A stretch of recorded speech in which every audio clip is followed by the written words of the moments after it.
ganito gumawa ng gravy na kasing sarap ng sa Jollibee.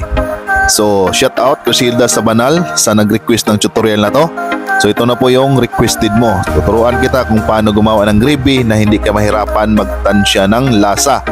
Kasi ready to made na siya. Tapos kuha niya yung lasa ng Jollibee. Okay, gagamit lang tayo dito ng isang pack ng all-purpose breading mix. So ang ginamit ko ito is Boy Tisoy.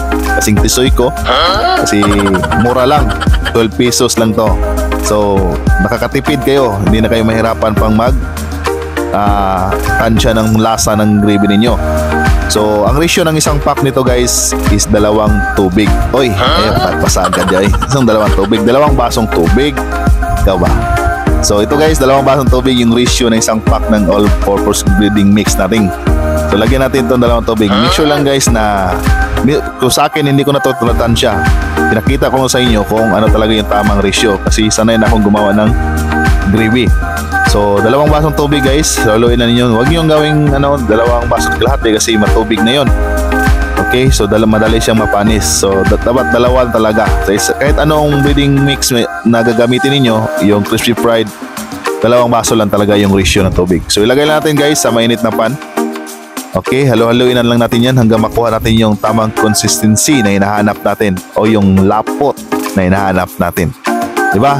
Okay, so ganyan yan, haluin lang natin. So meron akong ilalagay dyan guys 1 cube na Knorr cubes. So para makuha natin yung tamang alat at tamang lasa niya. Okay, so kasi medyo ito matabang. So kung wala kayong Knorr cubes, pwede kayong maglagay ng soy sauce. Then ang sikreto talaga ng Jollibee guys para maging masarap yung gravy nila is naglalagay sila ng liver spread. So yan po ang sikreto. So pwede nyo i-level up to maglagay kayo ng liver spread. Pero sa akin hindi ko na ito nalagyan kasi mahal na yung liver spread eh.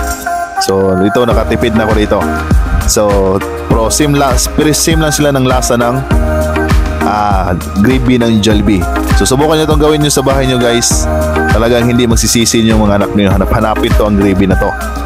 Okay, so ganyan lang. Haluin na nyo hanggang makuha yung tamang lapot niya or yung consistency. Yun, so medyo malapot din siya guys.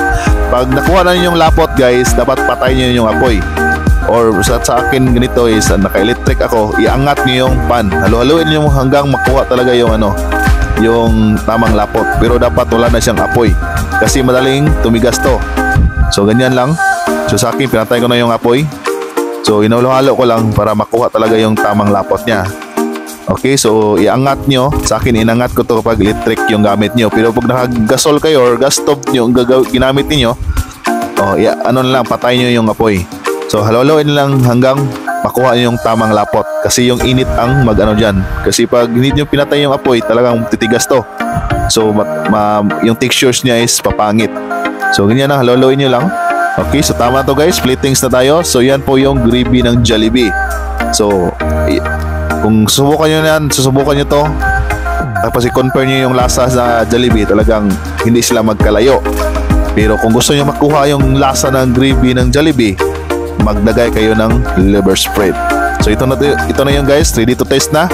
So meron ako nitong chicken ball. So partner silang dalawa.